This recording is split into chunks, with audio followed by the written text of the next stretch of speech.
times they get rough, and if they get tough, take a drop of the hard stuff.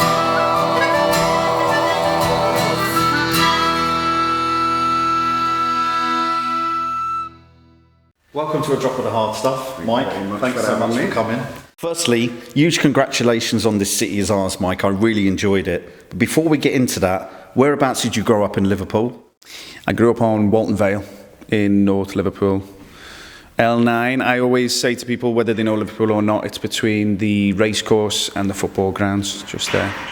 I'm very good friends with your brother Danny, and I'm pretty sure he told me that you guys are of Irish heritage, right? I mean, it's kind of unavoidable in a city like Liverpool. Absolutely, yeah, we are.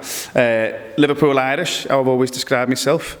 It was raised as an Irishman, was the way that I always saw it. It was how my mum sort of brought us up, and it was only when I come down to London and met a bunch of Irish fellas that they sort of gave me a funny look and said, "Are you sure?" But yeah, I consider myself Irish. I love This City Is Ours, but before I sat down to watch it, I did a bit of research on obviously the storyline, but also on the surnames of the crime families involved. Sure enough, I found them to be Phelan, Kavanagh, Duffy and Sullivan, all Irish surnames, of course. As an outsider looking in, I thought that was a true reflection of the demographics up there in Liverpool. Would you agree? Definitely for the city. There's a ton of them names kicking about. You'd have to ask Stephen Butchard, the writer, about whether or not he's trying to say that's who the top dogs are in Liverpool. I'm not too sure on that. Very diplomatic. Yeah. I've holidayed in Marbella every year for the last 25 years, and my own personal experience is that the Irish and the Scousers are very tight-knit out there. You usually find them congregated together in mainly Irish bars, and they tend to give outsiders a bit of a wide berth. That tells me they might be up to no good. What do you think? Maybe. You say you holidayed. I think people either holiday or they go there to keep their head down, don't they? It's definitely got that reputation. Yeah. But we loved it out there. Yeah, we found an Irish bar straight away. JB Burke's. I know it. You know it well. Pool table, tellies, Guinness. We felt right at home. Heaven. We didn't bother looking for anywhere else for the 6 weeks we were there. That was us. Did you grow up with real life characters like those featured in this city? I definitely did know a certain few characters who, let's just say, were involved in that world. I think it's difficult not to in Liverpool, in a place like that. There's a lot of it goes on.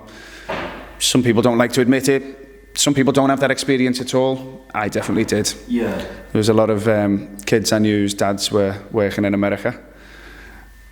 But they definitely weren't working in America, nor are they allowed in America anymore. Right. So, yeah, it was one of them. I think it happens in most inner cities, but I think in Liverpool, because of the docks, because of the history there's a fair bit of it goes on. Gotcha. Did you enjoy filming in Spain? I recognise many of the locations around Estepona and the La Concha mountain region on the coast. That's where you were, right? Yeah, that's exactly where we were.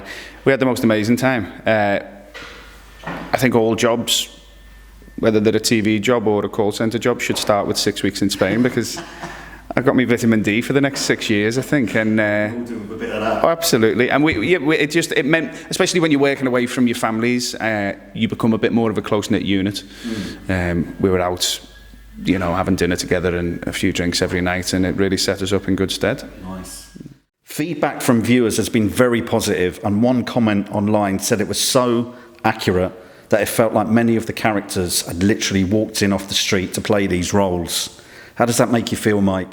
Oh, it's lovely. It's a compliment. It's what we set out to achieve, I think. The director, Sol Dibb, comes from a documentary background, and he likes to shoot in, I think, what he would probably call a documentary style, where he's trying to capture what the actors are doing and trying to make the dialogue sound as real as possible, trying to make the characters feel as natural and as authentic as possible. And to hear that people are saying that is, it's a huge compliment. You and James Nelson Joyce grew up together, right? We did. We come from the same area. He's just a spit away from the road I grew up on. Went to the same schools since infant school, Blessed Sacrament, Archbishop Beck, or Blessed Sac and Archies. Only Scousers could shorten those terms down. But not until we started doing this job did we actually ever really have a conversation. I've known him since he was 5. He was the year below me. And we just sort of dovetailed a little bit. Always, you'd see each other, give a little nod. I've watched everything he's done and been so proud of him, a lad from Bayars doing so well. And now, yeah, he's one of my best mates, mate for life. So how did you first get into acting, Mike? I went to youth theatre as a kid. My mum sent us all along, myself, our Danny, Siobhan, because she'd gone. She was in her early 30s when she found herself a single parent with 3 kids and didn't know what she was going to do with herself or her life, and she'd gone back to college, and she went along to youth theatre just for a little bit of confidence and had such a great time and found such interesting people. She was like, I'm going to put the kids through that. But I have stuck at it. It went from being a hobby to being a school subject because I knew I'd do well at school doing it. And it's also accidentally now become my career. Who's your favourite actor and inspired you the most? Got to give a shout out to Stephen Graham. If we're talking about Liverpool and home and stuff, he's unbelievable. I went to see This Is England in the pictures before I left Liverpool, before I went to drama school. And yeah, seeing someone from where you're from be that good at the thing, he was a real inspiration to us all. And he's also worked really hard to get productions made in Liverpool and back in the Liverpool accent and stuff, and I think that's really cool. But also there's the classics, your Pacinos, De Niro's, obviously. I'm terrible with names, you know. There'll be people that I'm missing off, but I'm always inspired by new people. And what's your favourite movie and TV series? Favourite movie? The one that never leaves the top 20 would be Mean Streets. I think it's absolutely sensational. Scorsese, at his best in his early work, it's kind of imperfect, but you can see the stuff that he does in films now still. Yeah, I think it's a really exciting film. Watched it recently, made my wife watch it for the first time, and yeah, I still just love it. Rust and Bones, another one, French film. That's one that I could watch again and again. I think it's a really, really gorgeous film. But I couldn't say favourite, all-time favourite. TV series?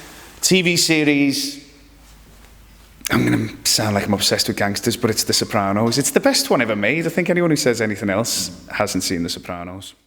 This city is perhaps your biggest role to date, I'm sure you will agree. How did it all come about? I auditioned for it. I got the email through while I was away on tour playing Macbeth. And it was one of those where the second I seen what it was that was being made, saw the script, saw the character, I said to myself, if I don't get this one, I might have to give up, because it felt like it was written for me. And then I went and did the tape. I knew that had gone well, and I was asked to go in and meet the director, Sol Dibb, and the producer, Si Maloney. And we just had an amazing conversation, and the things that they were saying about how they wanted it to look and how they wanted it to feel just really struck me as, you know, that it was going to be quality. And yeah, thank God they let me be in it. So what was it like working alongside screen legends like Sean Bean? You were both in Dark River together previously, of course. Dark River, we didn't meet. No, we were on separate sort of sides of the shoot. I worked with him on Shard Lake as well, and it was the same. So this is the first time I've ever met him, but he's a lovely man. He's an absolute gentleman. Some of the other lads had worked with him before on Time, and so I think he felt quite comfortable, but what an actor, and what a lovely person, and still so down to earth considering that he's a huge movie star. He's Sean Bean. You've worked with Stephen Graham before in Help. Did that stand you in good stead? He seems like a genuinely top bloke, as does Sean. Yeah, he's amazing. If anything, I was a little bit starstruck on that shoot. I kept myself to myself. I had to go in and do a rehearsal where we had Jack Thorne, the writer, amazing writer, but also Stephen Graham, Jodie Comer and Ian Hart. And it's Liverpool royalty. I sort of was terrified I was going to bottle it. And it was a funny time as well. We were shooting it during COVID, so there were separate green rooms, separate dressing rooms, separate cars. Yeah, I'm going to have to catch up with them another time. And Vicky McClure and Trigger Point? I have, yeah. It was only, I didn't have a lot to do on that, but she was absolute sweetheart. It was so lovely to meet her. Probably one of my favourite actors that I didn't mention earlier. coming from that Shane Meadows sort of school. I watched all of those films when I was younger. And she was leading that series and she had so much work to do, but you know what? She was still there for a chat with everyone, completely down to earth. Jamie Dornan and Mark Strong in The Siege of Dadville. Siege of Dadville, had a lovely time on that with Jamie Dornan, yeah. At that time when we were shooting it, we were out in South Africa for about 3 months. Wow. And Jamie had just come off maybe the second 50 Shades film. And his TV series was out. He was a huge star, but he'd have a little kickabout with us outside the trailers, and he was just absolutely one of the lads, yeah. How did your skin cope in that environment? After budget, went on factor 50, I think. Bandanas, caps, umbrellas, and after sun. That's some resume already, Mike. Does it all feel real? You must be enjoying every second. I am enjoying every second.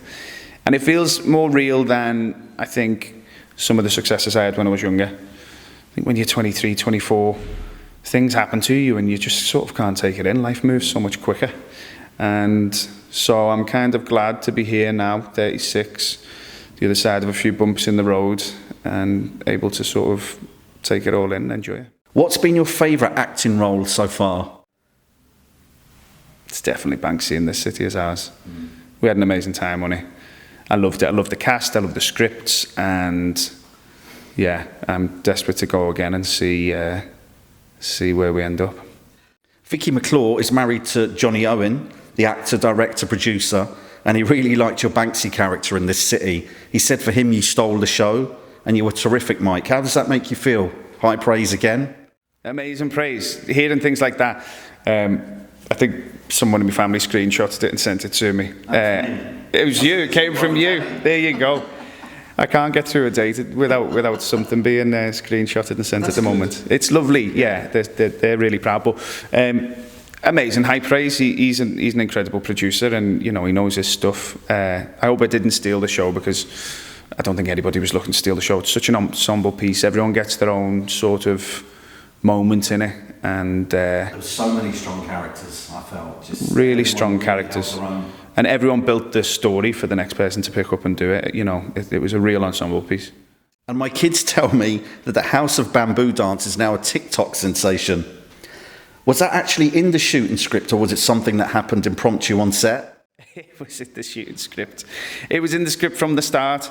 Andy Williams' House of Bamboo. I'd never heard the song before. I don't think I fully took into consideration when reading the scene that it was a line dance. And it got mentioned a few times, and we were sent a clip. Yeah, you need to practice your steps. And then I think they realised that none of us were practicing our steps, and so they asked for a video back. So one morning, I got the video up, and I went, oh, okay. But it was a laugh to do. It's a peculiar thing. I think what it does for the story is it shows them having a laugh and that they've got this history together. Yeah. And I think set pieces like that do happen at parties, whether it's the cha-cha slide or stuff like that. But Sol Dib came at it with such authenticity and passion that I think we got away with it. Who had two left feet when you were trying to pull that off? Anyone in particular? Can't be naming names. How did you find it? Were you comfortable with it? I was comfortable. I enjoyed doing it. Yeah, I didn't mind doing it. Some people took it more seriously than others. There's a few people there, I think, eyeing up strictly down the line. There has to be a second series. Come that final episode, you could really see how Banksy was developing as a character and how one day he could run that empire himself. Would you agree? I think he could. I think if necessity called for it, he could and he would. But I think the thing I find interesting about Banksy is that he's not after power. He's not seeking the power. He's seeking stability. I think that's what makes him such a loyal friend to Michael, is that he's never going to put the knife in. I think he might have flirted with it before. I think he's been to jail for some of the things he's been up to, and he doesn't want to go back. He wants to keep the money flowing at whatever. Mr. Nelson Joyce might have something to say about that, however, but I can't imagine you two falling out on screen. But the underworld can be so unpredictable when money and power are up for grabs. I hope not. I really hope. I hope they don't. I don't think they would. I think that what people are, like you say, your friends saying everyone needs a mate like Banksy. What people are connecting with is that loyalty that absolute best mate, which we all know what it's like to have one. So it might be interesting for them to go down a road where that gets tested, but the truth is, they're brothers. Yeah. A few quick-fire questions before you go, Mike, if that's okay. Sure. Liverpool, Everton or Tranmere? Liverpool. Celtic or Rangers? Celtic. What's your favourite band? At the moment, Fontaine's DC. I think they're the best bands in the world. Absolutely. But other things, a lot of indie, a lot of classic indie. Was a big Libertines fan growing up. Further back than that, the Beatles. I saw Paul McCartney in December, and it was probably the best thing I've ever spent my money on in my life. Guinness or lager? Guinness. Irish whiskey or Scotch whiskey? Irish whiskey. Can't beat a Jameson's. Smoother. Scotch, you just don't know what you're getting. Crazy juice, isn't it? Sometimes I've bought a bottle of Scotch and I've absolutely loved it, and then I think I'm buying the same thing, and it's like drinking petrol. So, what's your favourite restaurant? Where's your go-to? My go-to restaurant. My wife books all the restaurants. She's the expert. Where do we go? Arts Club is a place in London. We went there for an anniversary recently. But I'm more at home in a pub, having a roast on a Sunday. In all honesty, I love honing down on a Sunday afternoon and trying to find the best Yorkshire pudding in North London. Ideal holiday destination? Ideal. Marbella, yeah. Series 2 in Marbella, please. My favourite place to go on like a summer holiday is Italy. I've been there a few times last few years around the Amalfi Coast and that. Oh my God, it's stunning. They've got it right, the Italians, the way they live their life. But I went to Southeast Asia for my honeymoon. We went to Vietnam and Cambodia, and I'd never been that side of the planet before, and I'd love to go back. It's like landing on the moon. It just falls off. Everything's upside down and different, and I really enjoyed that adventure. The best thing about being from Liverpool? The best thing about being from Liverpool is being from Liverpool. I think, there's a sense of belonging, there's a sense of home, there's a sense of identity that comes with it. The people are amazing. There's a sense of humour. There's a sense of determination. I feel sorry for everyone who's not from Liverpool. It seems like you're quite entrenched up there. Do a lot of Liverpudlians wear that as a badge of honour after the way they've been treated by successive governments down through the years?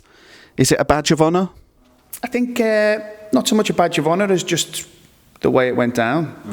They turned their backs on us first, and then eventually we turned our backs on them, and it is what it is. But, most people who come to Liverpool, they do say it doesn't feel like England.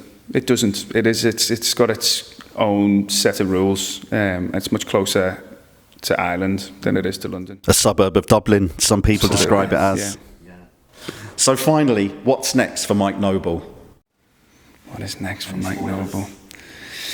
No spoilers to be given you, but in all honesty, if all I do in the next 12 months is get to do a second series of this show, I'd be absolutely over the moon. I had such a lovely time making it, and I'd be happy to find out what Banksy does next. Me too. That's amazing. Listen, thanks so much for coming on A Drop of the Hard Stuff. Thank you so much, mate. Do you fancy a pint? Absolutely. Come on, where can we get a pint? Now that's what I call service. Slauncher. Cheers, buddy. Cheers, mate. Slauncher. Fill up your tanker when times they get rough.